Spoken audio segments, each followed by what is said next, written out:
오늘 사무엘상 26장 말씀을 통해서 말씀을 깨닫는 지혜와 응답받는 기도의 은총이 우리가 넘치게 될 줄로 믿습니다.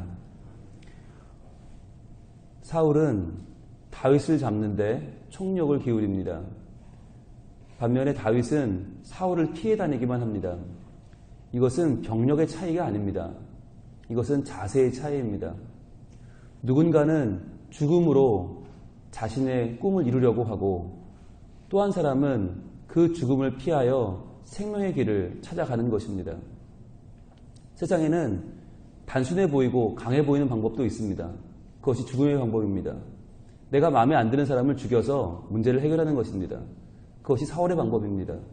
그것이 인간이 세운 왕의 방법이고 그것이 정치고 그것이 힘의 논리입니다. 그런데 다윗은 힘들어 보이는 길을 갑니다. 멀어 보이는 길을 갑니다. 그것이 바로 생명의 길입니다. 생명의 길은 단번에 끝나지 않습니다. 길고 긴 여정입니다. 인내해야 합니다. 그러나 그 길에 하나님의 뜻이 있습니다. 우리가 사무엘상 이 긴 이야기를 보고 있는 이유가 어디에 있는가? 계속적으로 반복되는 이 이야기들을 보면서 우리가 무엇을 확인할 수 있습니까? 그것은 바로 하나님이 사울을 버리셨고 다윗을 취하셨다라고 한 이 한마디가 얼마나 구체적이고 얼마나 현실적인 이야기인가를 보여주는 것입니다. 사울은 단번에 세워졌습니다. 백성이 원했고 사무엘은 기름 부었습니다. 끝입니다. 너무나 단순하게 세워집니다. 사울은 단순하게 자기의 통치를 이어가려고 하고 그러나 단순하게 망합니다. 그런데 다윗 한 사람을 세우는 과정을 보십시오. 얼마나 긴 시간입니까? 사무엘상 벌써 26장까지 왔는데 아직도 왕이 못 됐어요. 다윗이. 왜요? 오랜 시간을 걸쳐서 생명의 방법으로 돌아가고 있기 때문입니다. 세상에는 단번에 되는 일이 쉬워 보이지만 단번에 돼서 단번에 망하는 일도 많이 있습니다. 욕심대로 욕심껏 살아서 그 욕심을 이룬 것 같지만 그 욕심이 만천하에 드러나기도 합니다. 우리는 억울해합니다. 야, 정말 못된 사람들이 높은 자리에 올라가는 이 세상이 참으로 거짓되다. 그런데 하나님이 살아계시다는 걸 어떻게 알 수 있습니까? 그들의 잘못이 만천하에 드러나는 날이 반드시 옵니다. 그래서 성경이 알려주는 것은, 역사가 알려주는 것은 빨리 된 자는 빨리 망한다는 거예요. 그래서 하나님을 의지하고 천천히 그러나 바른 길을 걸어가다 보면 빠르게 되는 것보다 바르게 되는 것이 훨씬 더 중요하다는 것입니다. 빨리 가는 것보다 바르게 가는 것이 하나님의 방법이라고 성경은 알려주고 있습니다. 오늘 26장 1절입니다. 10사람이 기브아에 와서 사울에게 말하여 이르되 다윗이 광야 앞 하길라 산에 숨지 아니하였나이까 하매. 자, 또 제보가 들어왔습니다. 사울이 점점점 다윗에 대한 목숨값을 올리고 있겠죠. 누구든지 제보하면 내가 상을 주겠다. 그랬더니 10사람들이 찾아와서 그가 하길라에 있다고 알려줍니다. 2절 사울이 일어나 10광야에서 다윗을 찾으려고 이스라엘에서 택한 사람 3,000명과 함께 10광야로 내려가서, 자, 지금 이것이 세속적인 왕, 인간의 왕의 모습입니다. 나라를 지키기 위해서가 아닙니다. 자기의 보좌를 지키기 위해서 자기가 미워하는 한 사람을 죽이기 위해 3,000명을 또 일으킵니다. 여러분, 이 당시에 블레셋이 언제 쳐들어올지 모르는 상황에서 군사 3,000명을 일으키는 것이 쉽겠습니까?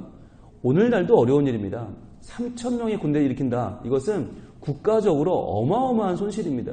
그런데 사울은 그러한 것을 전혀 개의치 않습니다. 자기 개인의 욕망을 위해서 죽음이라고 하는 자기 목적을 이루기 위해서 3,000명을 일으키는데 전혀 망설임이 없습니다. 3절입니다. 사울이 광야 앞 하길라산 길가에 진친이라. 다윗이 광야에 있더니 사울이 자기를 따라 광야로 들어옴을 보고 이에 다윗이 정탐꾼을 보내어 사울이 과연 이른 줄 알고 다윗이 일어나 사울이 진친 곳에 이르러 사울과 넬의 아들 군사령관 아브넬이 머무는 곳을 본즉 사울이 진영 가운데 누웠고 백성은 그를 둘러 진쳤더라. 자, 이제 시간이 지나면서 점점 다윗의 군대가 조직력을 갖추기 시작합니다. 예전에는 도망만 다녔거든요. 이제는 도망만 다니는 것이 아니라 정탐도 합니다. 이제는 사울이 어떻게 쫓아올 것이다 라고 하는 시나리오가 이미 다 나왔습니다. 전략상의 우위를 차지하고 있습니다. 점점점 다윗의 세력이 커지고 있음을 보여주는 것입니다. 그래서 전에는 일방적으로 당했는데 그래서 다윗이 숨어있는 굴 속으로 사울이 쑥 들어올 때까지 아무도 몰랐거든요. 이제는 사울의 진영을 다 한눈에 손바닥 보듯 하고 있는 거예요. 그래서 어디서 잠이 들고 어떻게 들어가면 어떻게 잡을 수 있고까지 판단이 선 거죠. 그러자 6절입니다. 이에 다윗이 햇사람 아히멜렉과 스루야의 아들 요압의 아우 아비새에게 물어 이르되 누가 나와 함께 더불어 진영에 내려가서 사울에게 이르겠느냐 하니 아비새가 이르되 내가 함께 가겠나이다. 두 사람에게 물어봅니다. 이 당시 다윗이 믿을 만한 사람이 둘이 있었는데 한 사람은 햇사람은 가나안 사람이죠. 유대인이 아니죠. 햇사람, 가나안 사람 아히멜렉은 얼마 전에 다윗을 돕다가 죽은 그 아히멜렉 제사장과 이름이 같죠. 그러니까 이 사람은 햇사람이지만 아히멜렉, 하나님이 내 형제다라고 하는 이름을 가지고 있는 것을 봐서 그래도 개종한 사람이겠죠. 하나님을 믿기로 개종한 사람인데 이 사람과 스루야의 아들 요압의 아우 아비새, 그러니까 요압과 아비새는 형제죠. 그럼 스루야는 누굽니까? 스루야는 다윗의 누나예요. 다윗의 누이예요. 그러니까 지금 다윗의 누이 스루야의 아들인 요압과 아비새 가운데에서 아비새에게 물어봤다. 이 두 사람은 다윗의 가장 최측근 용사 가운데 한 명이고 요압은 가장 최측근이고 아비새는 최측근 3명 안에는 못 들지만 삼총사 안에는 못 들지만 33인 안에 드는 용사입니다. 조카들이죠. 다윗에게 조카가 되지만 다윗에게 목숨을 걸고 함께하는 용사이기도 합니다. 자, 그들에게 물어봤더니 아비새가 가겠다고 합니다. 조카 아비새와 함께 가는 겁니다. 7절 다윗과 아비새가 밤에 그 백성에게 나아가 본즉 사울이 진영 가운데 누워 자고 창은 머리 곁 땅에 꽂혀 있고 아브넬과 백성들은 그를 둘러 누웠는지라. 자, 보통 왕이 잠들 때 머리맡에 뭐가 있냐면 홀이 있어요. 홀은 왕의 지휘봉이죠. 이 지휘봉을 보통 두고 자는데 사울은 지휘봉이 아니라 뭘 두고 자요? 창을 두고 잤다는 거예요. 왜일까요? 그만큼 호전적이라는 얘기죠. 사울은 틈만 나면 저 창을 누구한테 던져요? 마음에 안 드는 사람한테 던지는 거예요. 그게 눈앞에 있는 다윗이든 아니면 자기 아들 요나단이든 관계없어요. 마음에 안 들면 던지는 거예요. 그러니까 얼마나 포악한 사람입니까? 인간이 세운 왕이 이렇습니다. 언제든 사람을 죽여도 되는 생사 여탈권을 가진 왕. 그러나 그 생사 여탈권을 누굴 위해 써요? 자기를 위해 쓰는 거예요. 그러니까 항상 창이 자기 옆에 있는 거예요. 자기의 힘을 상징하는, 자기의 지위를 상징하는 창을 항상 자기 옆에 두고 잤다는 거죠. 그러면서 잠들면서도 나는 항상 다윗을 죽이겠다고 다짐하는 거예요. 항상 그 창을 꽂으면서 오늘 죽여야지, 내일 죽여야지, 오늘 못 죽였네, 내일 죽여야지. 그러니까 이 왕의 홀, 통치하고 제대로 국정을 다스리는 데 목표가 있는 게 아니라 창의 목적이 있어요. 다윗을 죽여야지. 그거밖에 없는 거예요. 자, 그런데 그렇게 잠을 자고 있는데 8절 아비새와 다윗이 거기서 도착합니다. 아비새가 다윗에게 이르되 하나님이 오늘 당신의 원수를 당신의 손에 넘기셨나이다. 그러므로 청하오니 내가 창으로 그를 찔러서 단번에 땅에 꽂게 하소서. 내가 그를 두 번 찌를 것이 없으리이다 하니. 자, 지금 무방비 상태로 사울이 잠들고 있는 현장까지 들어갑니다. 몰래 잠입한 두 사람, 이제 아비새가 이야기합니다. 단번에 죽일 수 있습니다. 명령만 내리십시오. 아비새는 분명히 훌륭한 용사가 분명합니다. 전쟁 중에 적진에, 그것도 적장이 잠든 중심부까지 들어간다는 것은 굉장한 실력이죠. 게다가 한 번에 죽일 수 있다. 여러분, 사람 죽이는 게 보통 일이 아닙니다. 네, 이 전쟁 영화 같은 걸 보시면 사람 죽이는 게 절대로 쉽지 않습니다. 그런데 지금 아비새는 단번에 죽일 수 있으니까 명령만 내려라. 이 사람은 굉장히 세속적인 눈으로 보면 능력 있는 사람이죠. 능력이 있고 용기도 있고 담대함도 있고 사람을 죽일 수 있는 여러 가지 용사로서의 면모를 갖춘 사람이죠. 그런데 사람들은 이런 사람을 높이 추앙하고 이런 사람이 실력 있다, 이런 사람이 대단하다라고 말하는 시대에 우리는 살고 있죠. 그런데 성경은 그런 사람을 추앙하지 않습니다. 9절입니다. 다윗이 아비새에게 이르되 죽이지 말라. 자, 이쯤 되면 아비새는 기비 빠져요. 아니, 그럼 왜 들어왔어요? 아니, 적진까지 이 목숨 걸고 한가운데까지 왜 왔어요? 사울이 잠드는 거 보러 왔어요? 그러니까 아비새는 이해가 안 되는 거죠. 여기까지 왔으면 죽여야지. 너 죽고 나 죽는 거지. 이쯤 되면 죽이고 비상벨 울리면 목숨 걸고 싸우다 죽는 거지. 이게 용사의 마음이에요. 그런데 다윗은 그를 말립니다. 죽이지 말라는 거죠. 왜 그럴까요? 누구든지 손을 들어 여호와의 기름 부음 받은 자를 치면 죄가 없겠느냐. 여러분 이 부분에서 많은 사람들이 오해를 하는데 마치 아비새는 못돼 처먹었고 다윗은 마음이 넓어서 봐주자라고 하는 것으로 오해하는 사람들이 많이 있어요. 절대 그렇지 않아요. 다윗의 마음은요, 아비새보다 1000배, 10,000배 더 죽이고 싶을 거예요. 여기서 죽이면 도망생활 끝나요. 여기서 죽이면 왕 되는 거예요. 그런데 왜 죽이지 않을까요? 바로 여호와의 기름 부음 받은 자 이 한마디 때문이에요. 하나님을 신뢰하는 거예요. 하나님이 세우신 자를 내가 끌어내린다는 건 뭐예요? 내가 하나님 되겠다는 거잖아요. 그거 못하겠다는 거예요. 다윗은 끝까지 단 한 가지 가치에 집중합니다. 여호와께서 기름 부으신 자가 누구냐? 여기에 집중하는 거예요. 왜냐하면 다윗이 사무엘을 통하여 하나님의 기름 부음을 받았어요. 자기가 기름 부음을 받았는데 자기가 기름 부음 받은 자 사울을 죽이면 어떻게 돼요? 누구나든지 자기를 죽일 수 있어요. 그러면 뭐가 끝나는 거예요? 하나님의 약속이 끝나는 거예요. 하나님이 다윗을 통하여 지금 대대로 하나님의 위대한 왕을 세워나가시겠다고 하는 하나님의 약속이 끝나는 거예요. 나 하나 죽는 게 문제가 아니에요. 하나님의 나라가 이어지려면 내 생명이 또 내 후대의 생명들이 계속 이어져야 되는데 그러려면 여호와의 기름 부음 받은 자를 죽이면 안 되는 거예요. 확실한 하나님 나라의 통치권, 하나님 나라의 승승장구한 미래를 위해서는 지금 이 사람을 죽이면 안 돼요. 10절 다윗이 또 이르되 여호와께서 살아계심을 두고 맹세하노니 여호와께서 그를 치시리니 혹은 죽을 날이 이르거나 또는 전장에 나가서 망하리라. 하나님께서 치실 것이다. 왜? 하나님이 세우셨으니까. 이게 믿음인 거예요. 하나님이 기름 부으신 자는 하나님이 끌어내리신다. 내가 내릴 수 없다는 거죠. 반복해서 말씀을 드리지만 이것은 민주주의 시대에 국민들이 뽑은 선출직 공무원과는 다르다라고 말씀드린 바가 있습니다. 요즘 이걸 헷갈리는 분들이 많으세요. 마치 국민들이 투표로 뽑은 대통령을 하나님이 세운 왕으로 착각하는 분들이 계시는데요. 그런 안수 집사님이 좀 계셔서 요즘 전국이 시끄러운데 여러분 착각하면 안 됩니다. 우리가 충성을 다하는 건 좋아요. 그러나 신앙과 헷갈려서는 안 돼요. 그 집사님이 지금 신앙과 헷갈리셔서 마치 선출직 공무원인 분을 예수님인 것처럼 그리고 자기는 가룟 유다가 될 수 없는 것처럼 말씀하셔서 전국의 교회가 들끓고 일어났는데 과연 안수 집사 쓰기나 되는 분이 지금 신앙에 대해서 그렇게 오해를 하고 계시면 어떡합니까? 좀 신앙을 제대로 하십시오. 전국에 지금 믿는 사람들이 다 일어났는데 왜 이런 일이 벌어지냐면 착각을 하는 거예요. 선출직 공무원과 하나님이 기름 부어 세우신 왕을 헷갈리는 거예요. 시대가 달라요. 지금 민주주의고 이때는 봉건주의예요. 이때의 왕은 신의 대열이에요. 하나님이 세우신 왕과 인간이 뽑은 공무원은 다른 것이죠. 자, 이렇게 계속 말합니다. 내가 손을 들어 여호와의 기름 부음 받은 자를 치는 것을 여호와께서 금하시나니. 한 번 또 반복해요. 자, 여호와의 기름 부음 받은 자 한 번 더 반복되죠. 반복되면 중요한 말이죠. 이게 다윗에게는 굉장히 중요한 가치인 거예요. 여호와의 기름 부음 받은 자 칠 수 없다. 왜? 여호와께서 금하시나니 너는 그의 머리 곁에 있는 창과 물병만 가지고 가자 하고 창과 물병을 가져갑니다. 나중에 이걸 보여주죠. 보면서 자 이거 보십시오. 이게 누구 겁니까? 내가 당신 곁에 갔었습니다. 라고 보여주는 증언으로 삼습니다. 여러분 근데 왜 창과 물병일까요? 처음에 우리가 24장에서 비슷한 사건이 벌어졌죠. 그때 동굴 속에 숨어있는 다윗의 일행에게 사울이 혼자 들어오죠. 그때 어떻게 했죠?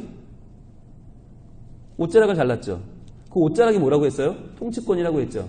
옷자락을 잘라서 그에게 보여주면서 당신 옷자락입니다. 이 말은 사울의 통치권을 이제 나누어서 하나님이 다윗에게 주었다는 표시라고 했어요. 그렇다면 창은 무엇입니까? 창은 다윗을 죽이고자 하는 사울의 욕심이죠. 다윗을 죽이고자 하는 사울의 살의죠. 죽이겠다는 결단이죠. 그걸 뽑아온 거예요. 이제 뭘 말하는 겁니까? 사울, 당신도 이 죽음에 대한 집착에서 벗어나세요. 라고 하는 거죠. 나를 죽여야만 당신이 산다고 하는 이 거짓된 집착에서 벗어나세요. 당신도 이제 생명의 사람이 되길 바랍니다. 당신도 이제 더 이상 죽음을 향해 뛰어다니는 헛된 인생을 살지 말길 바랍니다. 라고 하는 사울에 대한 존중이죠. 왜요? 그는 여호와의 기름 부음 받은 자이니까. 아비새가 볼 때 그는 죽어 마땅한 자지만 다윗이 볼 때 사울은 더 이상 다윗을 죽이겠다는 그 창에 대한 욕망에서 벗어나야만 하는 사람이에요. 그래야만 이스라엘의 평화가 와요. 그래야만 국정을 다스릴 수 있어요. 그러니까 다윗은 사울에게 기회를 주는 거죠. 그 창에 대한 욕심을 벗어나세요. 그리고 또 물병을 가져옵니다. 물병은 뭐죠? 물병은 여러분 이 광야에서 물은 얼마나 소중합니까? 생명 아닙니까? 이 생명에 대한 생사 여탈권이 당신에게 있지 않다는 거예요. 그래서 가져와 버립니다. 누구에게 있는 것입니까? 하나님께 있는 것입니다.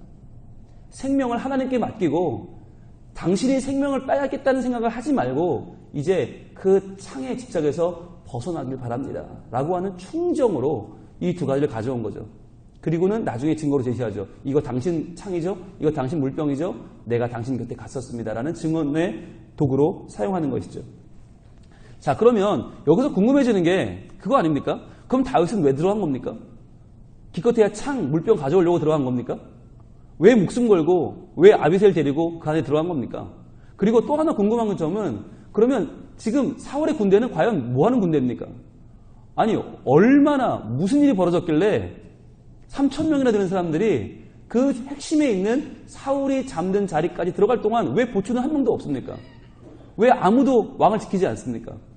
왜 왕에겐 경호부대가 없습니까? 왜 친위부대가 없습니까? 왜 아무도 비상벨을 울리지 않는 겁니까? 말이 됩니까?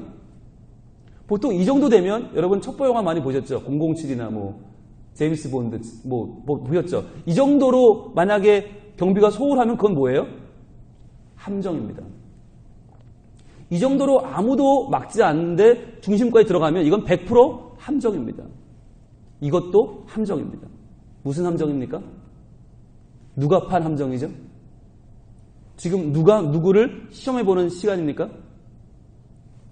12절입니다. 다윗이 사울의 머리 곁에서 창과 물병을 가지고 떠나가되 아무도 보거나 눈치채지 못하고 깨어있는 사람도 없었으니 이는 자 노란색 한번 드려보세요. 이는 왜냐하면이죠. 왜냐하면 왜 아무도 이 일을 알지도 못하고 눈치채지 못하고 막지 않았는가? 여호와께서 그들을 깊이 잠들게 하셨으므로 그들이 다 잠들어 있었기 때문이었더라. 이는 하나님이 파신 함정이었습니다. 이것은 하나님이 만들어 놓으신 하나의 트랩이었어요. 하나님이 시험하는 장면이었어요. 누구를? 다윗을. 과연 다윗이 정말 나를 신뢰하는가? 정말 다윗이 내가 세우는 왕으로 정말 부족함이 없는가를 다시 한번 확인하시려는 하나님의 방법이었던 것입니다. 여러분 여기서 깊이 잠들게 하셨다 이 말이 어디서 쓰인 말일까요? 창세기 2장에 보면 하나님이 아담을 잠들게 하시고 갈빗대를 꺼내십니다. 그동안 아담은 눈치를 못 채죠. 그 갈빗대로 여자를 만들죠. 그때 쓰인 단어가 이 단어예요. 깊이 잠들게 하신다는 이 히브리 원문은 아담을 잠들게 하고 갈빗대를 빼내도 모를 정도의 그 잠드는 거예요. 그러니까 이거는 뭐냐면 그냥 일반적으로 잠든 게 아니라 혼수 상태를 말하는 것이죠. 완전 깊은 수면. 그래서 이거는 무슨 일이 생겨도 깨어날 수가 없는 거예요. 단순히 코를 골고 깊이 잠들었다는 게 아니라 하나님이 완전히 그들을 완전히 잠들게 하신 거죠. 그것이 오늘 바로 하나님이 이 모든 세팅을 하셨다라고 하는 것이에요. 왜 그렇게 하셨습니까? 다윗을 하나님을 끝까지 신뢰하는 사람으로 만들어 가시려는 하나님의 계획이죠. 그러니까 사울은 단번에 왕이 됐지만 다윗은 많은 지금 이 과정을 거쳐요. 그래서 사무엘이 기름을 부었죠. 그 다음에 요나단이 그를 왕으로 인정을 하죠. 그래서 자기의 모든 군장과 무기를 다 내어주죠. 그 다음에 사울이 24장에서 자기의 옷깃을 베어간 다윗에게 죽이지 않고 옷깃만 베어간 것을 보고 네가 진짜 왕이구나. 네가 승리할 거라고 말하죠. 그 다음에 어제 또 25장에서 아비가일을 통하여 나발의 아내 아비가일을 통하여 다시 한번 하나님은 다윗에게 그가 왕이 될 것을 약속하여 주십니다. 이 모든 과정을 통하여 다윗은 하나님을 세우시는 왕으로 한 단계씩 한 단계씩 점점점 성숙해 가면서 하나님의 확인을 받고 있는 것입니다. 그 가운데서 오늘 이 확인, 하나님이 모든 3,000명을 잠들게 하시고 한가운데까지 그를 침투하게 하시는 이 상황을 통해서 다윗은 깨달은 것이죠. 이 상황은 인간적인 상황으로는 벌어질 수 없다. 이 상황은 절대로 절대로 인간의 전쟁에서는 벌어질 수 있는 상황이 아니다. 그렇다면 뭘까? 하나님이 그렇게 하셨구나. 왜? 나에게 이러한 상황에서도 하나님을 신뢰하는, 끝까지 하나님만 붙잡는, 하나님의 세우시는 왕이 되게 하려는 기회를 주기 위해서.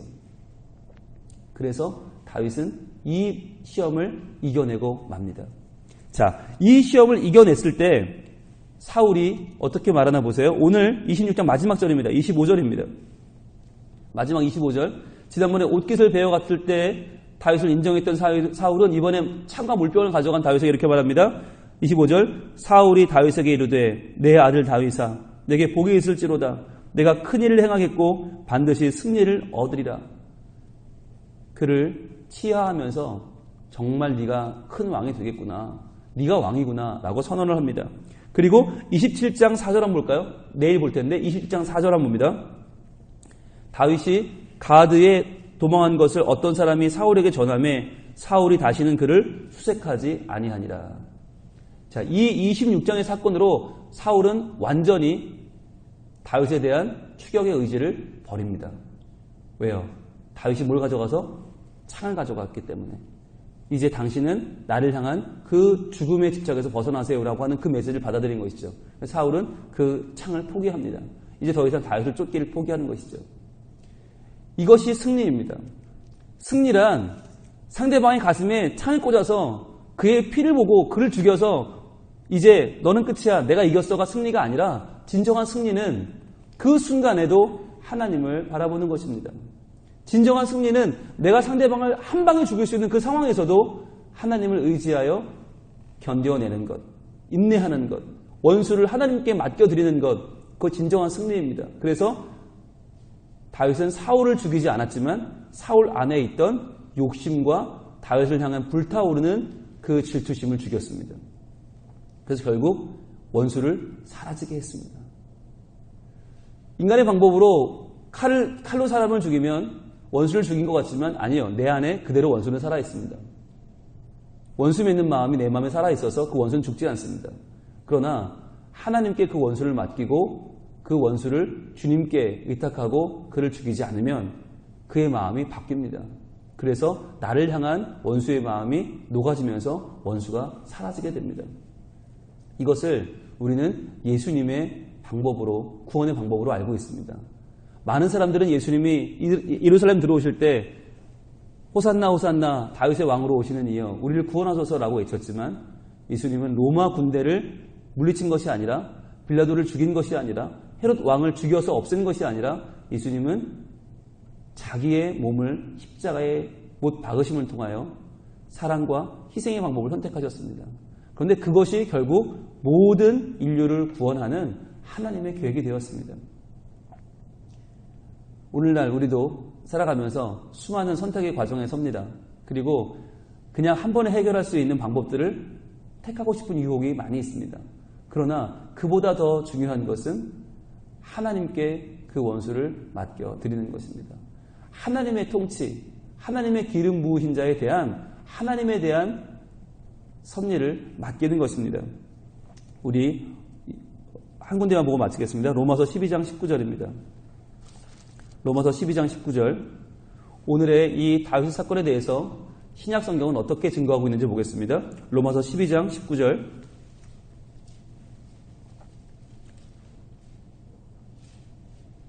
노란색을 드시고 표시하면서 한번 읽어보겠습니다. 내 사랑하는 자들아, 너희가 친히 원수를 갚지 말고 하나님의 진노하심에 맡기라. 기록되었으되 원수 갚는 것이 내게 있으니 내가 갚으리라고 주께서 말씀하시니라. 아멘. 하나님께서 우리 원수를 갚아주십니다. 우리가 원수를 갚으면 원수는 사라지지 않지만 하나님이 원수 갚아주시기를 바라는 마음으로 하나님을 의지하면 원수가 사라집니다. 그리고 진정한 평화가 찾아옵니다.